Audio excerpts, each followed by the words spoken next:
Assalamualaikum warahmatullahi wabarakatuh. Saya Hilma Nurul Fajrin dari kelas 2B Pendidikan Fisika. Di sini saya akan mereview materi pertemuan ketiga, yakni tentang memahami sumber hukum Islam as-sunnah. Sunnah secara bahasa berarti kebiasaan. As-sunnah ialah tradisi, kebiasaan, perbuatan, perkataan yang dilakukan oleh Nabi Shallallahu Alaihi Wasallam. Sunnah pun terbagi menjadi 3. Yang pertama ada sunnah qauliyah yang berarti perkataan Nabi. Yang kedua ada sunnah fi'liyah yang berarti perbuatan Nabi.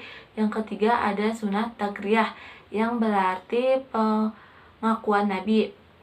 Pengakuan di sini ialah maksudnya saat bertanya kepada Nabi dan Nabi hanya diam, berarti jawabannya adalah iya.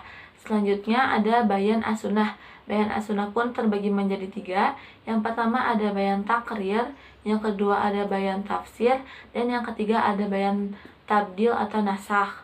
Nah, selanjutnya sumber hukum Islam as-sunnah ini berasal dari hadis. Hadis ialah perkataan, perbuatan, atau kebiasaan Nabi Shallallahu Alaihi Wasallam yang dijadikan sebagai sumber hukum. Nah, produk dari hadis ini ialah bisa berupa seperti wajib, sunnah, seperti hukum wajib, sunnah, mubah, haram, dan yang lain sebagainya.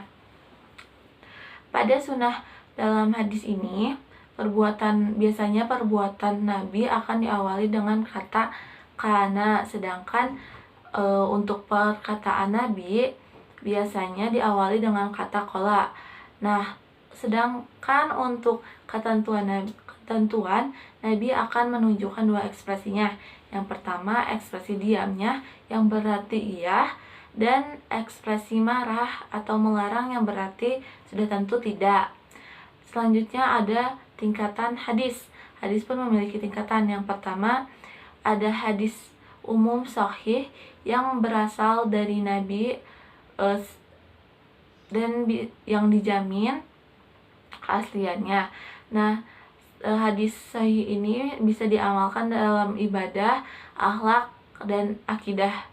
Nah, yang kedua ada hadis hasan. Yang ketiga ada hadis dhaif yang isinya masih diragukan tetapi bisa diamalkan untuk di akhlak saja. Dan yang terakhir ada hadis muada yang berarti hadis ini palsu adanya. Selanjutnya bagaimana hadis tersebut bisa sampai kepada kita. Nah, perkataan dan juga perbuatan Nabi Rasul ini didengar dan juga dilihat oleh para sahabat Nabi. Kemudian didengar dan dilihat pula oleh para tabi'in. Tabi'in ini ialah orang-orang yang hidup di zaman para sahabat. Kemudian itu tabi'in pertama, lalu ke tabi'in kedua, dan selanjutnya ialah kepada periwayat. Periwayat ini seperti halnya Bukhari, Muslim, At-Tirmidzi, dan masih banyak lagi lainnya. Nah, tetapi sang periwayat ini tidak akan langsung mengambil apa yang dibicarakan oleh tabiin ini. Nah, periwayat akan mencari tahu atau mengamati bagaimana si tabiin ini, biasanya berdasarkan kepribadian orang tersebut. Nah, selanjutnya bagaimana cara mengetahui apakah itu Al-Quran atau hadis pada zaman dahulu. Nah, Al-Quran ini pada zaman dahulu itu ditulis bisa di daun ataupun di batu, sedangkan hadis ini tidak diperbolehkan untuk ditulis.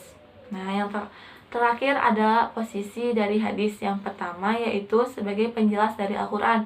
Nah, yang kedua sebagai tafsir atau makna lain atau yang sebenarnya. Rupanya cukup sekian yang dapat saya sampaikan. Mohon maaf bila ada kesalahan. Wabillahi taufiq wal hidayah. Wassalamualaikum warahmatullahi wabarakatuh.